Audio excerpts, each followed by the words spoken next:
तो वहां पे मेरा बॉस लगा हुआ वहां पे मीटिंग करने में, तो पूछा एनी क्वेश्चंस। मैंने कहा सर इंक्रीमेंट कब होगी? कह रहा यस मोहित, दुनिया की हर कंपनी को तुम्हारे इंक्रीमेंट के टाइम पे लॉस होता है। और फिर शुरू कर दी इसने अपनी मोटिवेशनल बातें। कह रहा ये एक कंपनी नहीं है, ये एक बॉडी है, और तुम सब इस बॉडी का एक पार्ट हो।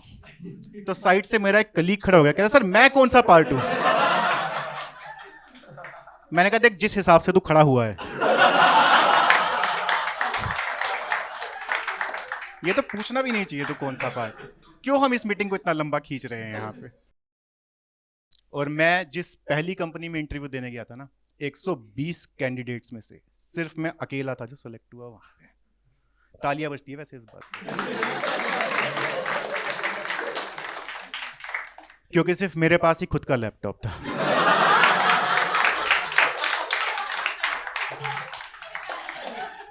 उस कंपनी की रिक्वायरमेंट ये थी, कह रहे हम खरीद के नहीं दे सकते, आप में से जिसके पास है उसे रख लेंगे।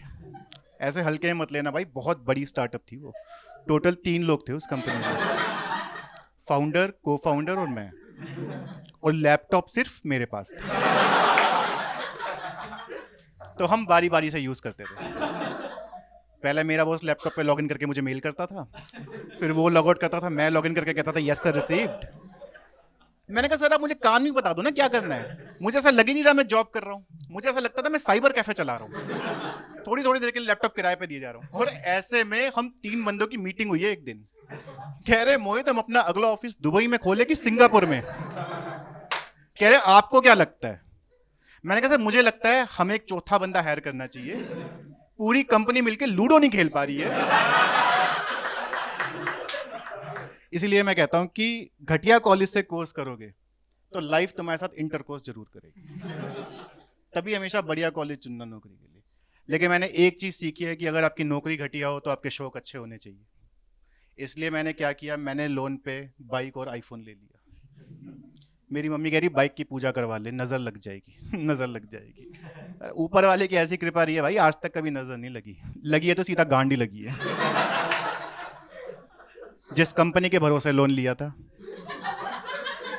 वो कंपनी ही लोन के भरोसे चल रही थी। मेरे लोन लेने के 2 महीने बाद ही कंपनी बंद हो गई। उस दिन मुझे पता चला कि ऊपर वाला लाठी मारता नहीं है, डालता भी है। अब जॉब ना पैसे, लोन भरे तो भरे कैसे? और ये बैंक वाले तुम्हें पता है ये चील कौवे की तरह नोच लेते हैं। अब घर पे बैठा हूँ ऐसे ही मगरमच्छ की तरह, फोन बजाए, एक कॉलर ट्यून आई है, फिर एक लड़की बात कर रही है कि सर मैं पिंकी बात कर रही हूँ। तो कह रही सर आपने ईएमआई क्यों नहीं भरी? मैंने कहा पिंकी पैसे नहीं है। तो कह रही जब पैसे नहीं थे तो लोन क्यों लिया था? मैंने कहा पिंकी आप चूतिया हो क्या? पैसे नहीं थे तभी तो लोन लिया था। और दिक्कत ये नहीं कि मुझे जलील कर रहा है, उसकी मुझे आदत लग चुकी थी। दिक्कत ये कि मुझे शाम को सेम उसी बैंक से फोन आता था कि मोहित जी बैंक आपको दे रहे 5 लाख का लोन। मैंने कहा आपकी पिंकी से बात नहीं होती क्या? लंच टाइम में अपने गिले शिकवे मिटाओ और बैठो किसको कॉल करनी है किसको नहीं करनी है। वहां पे मैं एक बैंक से पैसे लेके दूसरे बैंक को देता था, दूसरे बैंक से पैसे लेके तीसरे बैंक को देता था। भाई 2 किस्तें मिस हो जाए ना अगर तुम्हारी 2 किस्त, तुम्हें विजय माल्या सही इंसान लगने लगेगा कि कोई तो मजबूरी रही होगी उस मासूम की, शायद हम ही उसे सही नहीं समझ पाए।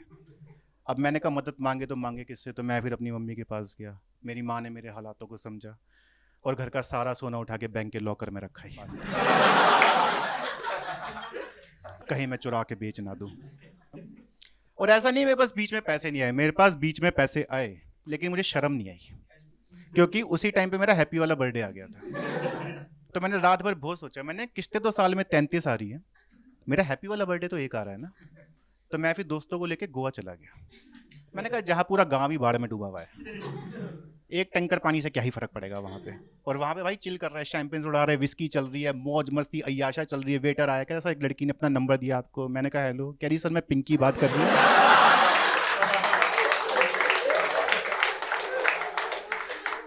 पिंकी मेरा पीछा छोड़ दे कम से कम।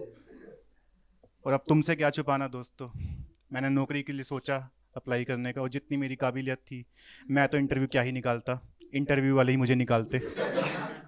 तो मैंने फिर नेट से एक सीवी कॉपी किया और मैंने एक कंपनी में अप्लाई किया। अब दिक्कत बस ये हो गई कि वो सीवी मैंने खुद भी नहीं पढ़ा। तो वहां पे एचआर मेरा सीवी देख रही है, कह रही नाइस, आपको सी भी आती है, C++ भी आती है, कह रही आपको जावा आती है। मैंने कहा लिखा हुआ है क्या उसमें? अगर लिखा हुआ है तो आती है। कह रही इस जॉब के लिए हम एक ऐसा बंदा ढूंढ रहे हैं जो पैसों के बारे में ना सोचे, दिन रात कंपनी के लिए काम करे। मैंने कहा कोई मिलेगा तो बताता हूँ आपको। मैं तो अपने कर्जे चुकाने आया हूँ भाई, मुझे क्या लेना देना तुम्हारी ग्रोथ विजन मिशन से, जो मर्जी करो इस चीज का। पता नहीं कि क्या मजबूरी थी, उन्होंने मुझे हायर भी कर लिया। अगले दिन मुझे टीम से मिला रहे, कह रहे टीम मिलिए मिस्टर मोहित डुडेजा, आपके पाइथन लैंग्वेज के एक्सपर्ट। एक्सपर्ट जो मुझे पाइथन लैंग्वेज के नाम पे सिर्फ करना आता है। मैंने सीवी खोल के देखा तो किसी IITN का कॉपी हो गया था भाई। मैंने कहा लोग तो उड़ता हुआ तीर लेते हैं, मैं तो धनुष के आगे गांड लगा दी। ये तो आर पार होके निकलेगा। मेरा पहला इंटरेक्शन मेरे कलीग से क्या है, मेरे पास आके पूछा है कि अगर हम इस कोड को 64 बिट में रैप करके सर्वर के थ्रू भेजे तो क्या क्लाउड रिस्पॉन्ड करेगा? मैंने कहा आपके सबटाइटल्स कहां हैं? यहां कोई हिंदी में बात क्यों नहीं कर रहा है इस ऑफिस में? मुझे तो कभी कभी ये समझ में नहीं आता कि मैं जिंदगी काट रहा हूं कि जिंदगी मेरा काट रही है।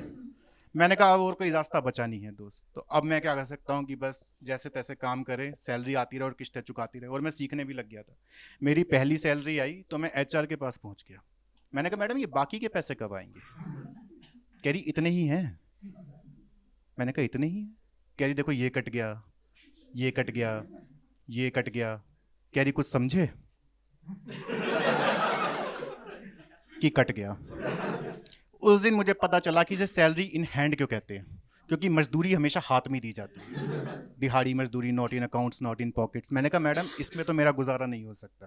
कह रही ठीक है आप मुझे थोड़ा टाइम दो, मैं मैनेजमेंट से बात करती हूँ। और मुझे शाम को 4 बजे बुलाया इसने। कह रही मैंने मैनेजमेंट से 3 घंटा बात करी है और हमने ये डिसाइड किया है कि आपके 2% बढ़ा रहे हैं।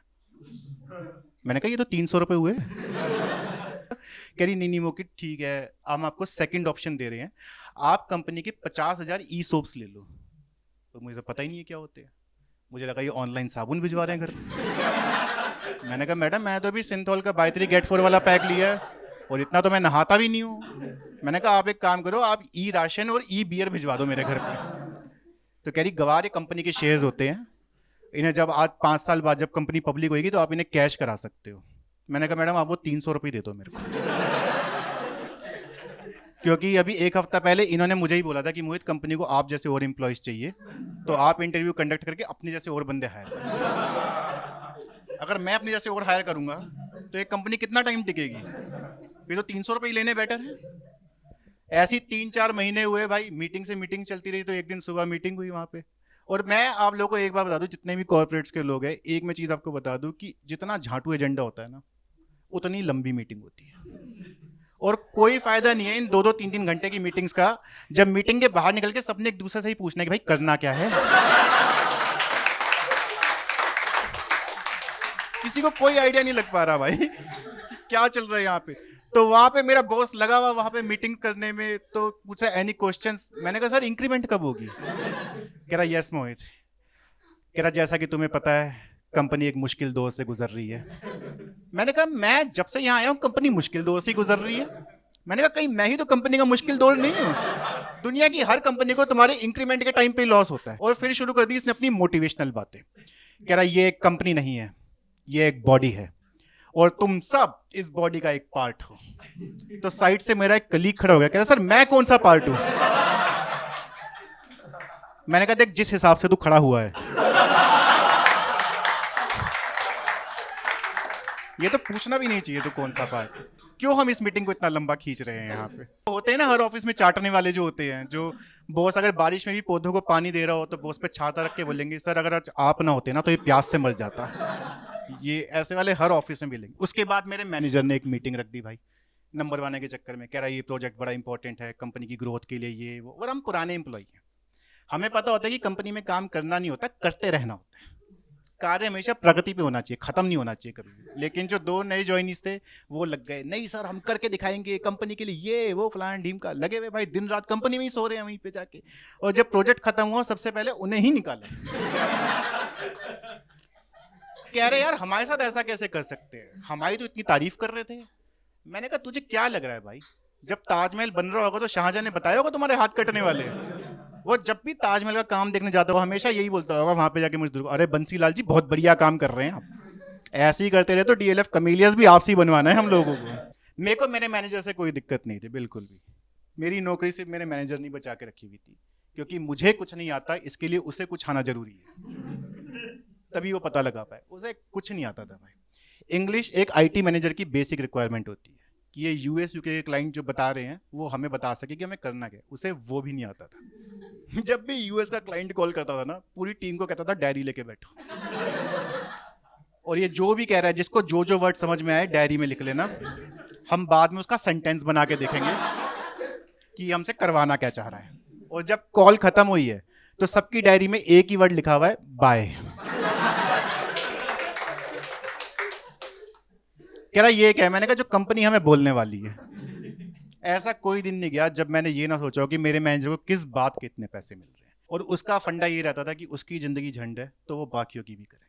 सारा काम शाम को 5 बजे ला के देता था, मैं 5 बजे काम करने बैठ रहा हूँ, सुबह 9 बजे से आके शाम के 5 से फिर रात के 9 बजे तक, वीकेंड पे मैं काम कर रहा हूँ, लैपटॉप मैं मेट्रो में लेके बैठा हूँ, मॉल में मैं लेके बैठा। और जब आप इतना काम करते हो ना आप ऑफिस जीने लग जाते हो, आप वैसी बात करने लग जाओगे, वैसी बिहेव करने लग जाओगे। मेरी पर्सनल लाइफ इतनी इफेक्ट हुई इस वजह से, मेरी गर्लफ्रेंड ने मुझे छोड़ दिया, कह रही मोहित मैं तुम्हें छोड़ के जा रही हूँ। मैंने कहा आपको 2 महीने का नोटिस देना होगा और अगली वाली को सब सिखाना होगा। मैंने अपने मैनेजर को बोला, मैंने कहा सर कोई वर्क लाइफ बैलेंस ही नहीं है। कह रहा गुड पॉइंट मोहित। फिर उसने वर्क लाइफ बैलेंस के लिए एक सेमिनार रखा संडे को, और पूछ रहे कि यार हमें क्या करना चाहिए। मैंने कहा बहन चीज़ बंद करना चाहिए, यही चीज है जो वर्क लाइफ बैलेंस खराब कर रही है हमारा। लेकिन ये बातें मैं तुमसे भी कर रहा हूं क्योंकि तुम ही से कर सकता हूं, घर वालों से कर नहीं सकते, दोस्तों को बता नहीं सकते। दोस्तों को अपना दुख बताने का मतलब है रंडी रोने की प्रतियोगिता चालू कर दी। तुम अपना एक बताओ, वहां से आवाज आएगी बस अब मैं बताता हूं मेरे साथ क्या हुआ। हम 4 दोस्त हैं 20 साल से, और हम चारों की दोस्ती इसीलिए कामयाब है क्योंकि हम में से कोई कामयाब नहीं है। यही हमारा सिंगल क्राइटेरिया है साथ होने का। वहां पे मैं इतना परेशान, मैंने कहा चल इनसे दुख बांट के चलूं। तीनों पहली मैयत बना के बैठे हैं वहां पे सफेद टेंट लगा के। मैंने कहा तुम ही बताओ भाई क्या हुआ। कह रहा भाई मेरी तो मेरे बॉस ने ले रखी है। फिर दूसरा कहता बस तेरी तो सिर्फ तेरे बॉस ने ले रखी है, मेरी तो पूरे ऑफिस ने ले रखी है।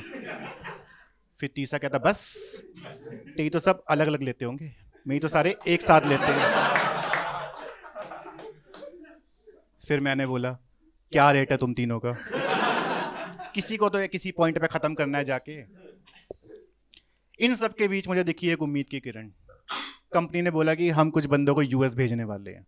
मैंने कहा यस यही मौका है। मैंने कहा एक बार यहाँ से निकल जाऊँ फिर पिंकी का पीछा छूट जाएगा, फिर इंटरनेशनल बैंक से लोन लूंगा मैं, डोमेस्टिक बैंक सारे खत्म। मैं लग गया भाई परफॉर्मेंस बेसिस परफॉर्मेंस दिखाने में।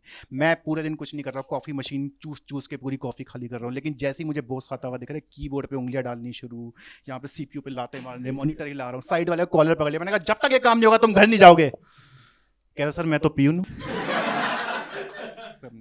फिर आया वो दिन जब लिस्ट आनी थी। मैं गया बॉस के पास कैबिन में, मैंने कहा सर वो लिस्ट का क्या हो गया। कह रहा दिख नहीं रहा भाई मीटिंग में हूँ यहाँ पे, लिस्ट लिस्ट लिस्ट साला काम करते नहीं हो यहाँ पे, जाओ अभी यहाँ से, जब लिस्ट आनी होगी आ जाएगी। और सुनो वो नया लड़का है उसे बताओ कंपनी के बारे में जो भी तुम्हें पता है। और वैसे ही इतनी बदतमीजी से बात करी मेरे से, वहाँ पे वो लड़का खड़ा हुआ। कह रहा सर हाय मैं यूँ हुई। मैंने कहा सुन बहुत ही झाटू कंपनी है और बॉस एक नंबर का लोड़ू इंसान है। कह रहा भैया वो पापा है मेरे।